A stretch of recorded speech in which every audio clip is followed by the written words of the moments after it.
Bonjour chers élèves, chers apprenants. Moi c'est Nadembega Lassane, professeur de physique-chimie. Bienvenue dans la plateforme École au Burkina. Pour cette séquence vidéo, nous allons voir le chapitre 9 concernant la partie physique intitulée « Les associations de conducteurs ohmiques ». Voilà, donc je vous invite à suivre.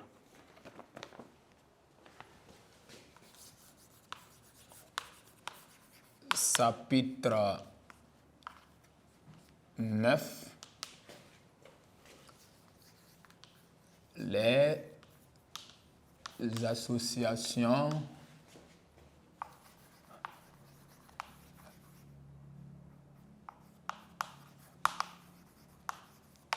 de conducteurs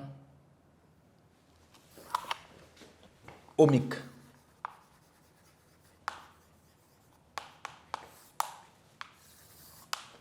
Voilà, donc qui parle d'association parle d'un ensemble. Ça veut dire que c'est du fait de les mettre ensemble. Voilà, maintenant, comme il y a plusieurs types de montage, nous allons voir d'abord en grand 1, montage en série. Ça veut dire que comment on peut calculer les associations de conducteurs ohmiques si on les monte en série. Voilà, donc ça c'est en grand 1 d'abord. Donc, grand 1, on va voir ce qu'on appelle association de conducteurs ohmiques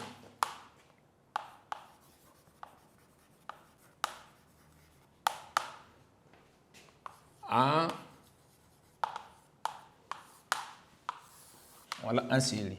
Donc, nous avons vu ce qu'on appelle un conducteur ohmique. Un conducteur ohmique, c'est quoi? Un conducteur ohmique, là, c'est un dipôle dont la caractéristique là, est une demi-droite d'origine O. Voilà, maintenant, ce sont ces conducteurs ohmiques-là qu'on va mettre ensemble.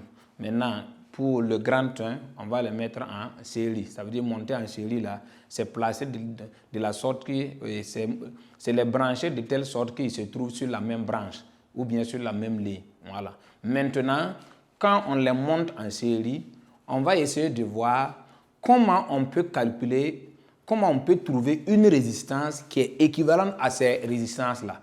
Voilà, c'est comme par exemple, vous avez deux personnes. Voilà, comment on peut trouver une personne.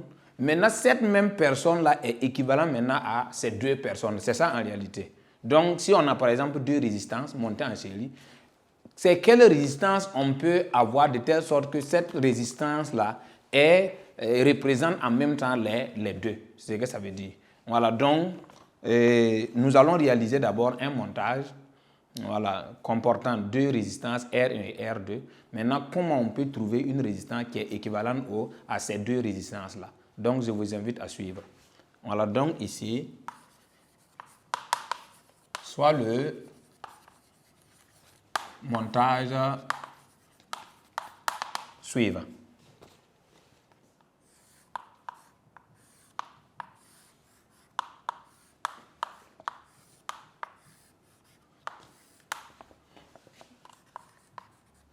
R1, R2,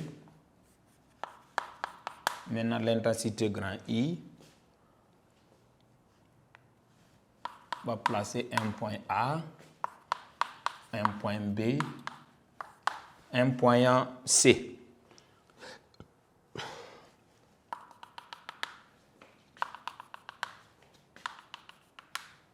Ça, il y a une tension U1 au borne de la résistance R1. Il y a une tension U2 au borne de la résistance R2.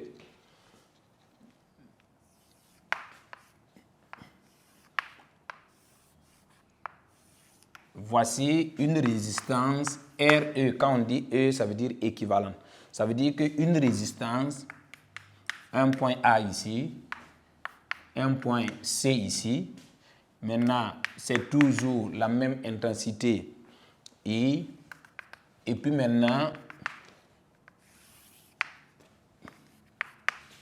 une tension grand U. Voilà, donc ici c'est quoi? Ça c'est ce qu'on appelle une résistance équivalente. équivalente à 2. Maintenant, quand on dit que la résistance est équivalente à 2, ça veut dire que l'intensité qui traverse les deux résistances, c'est la même intensité qui va traverser cette résistance RE.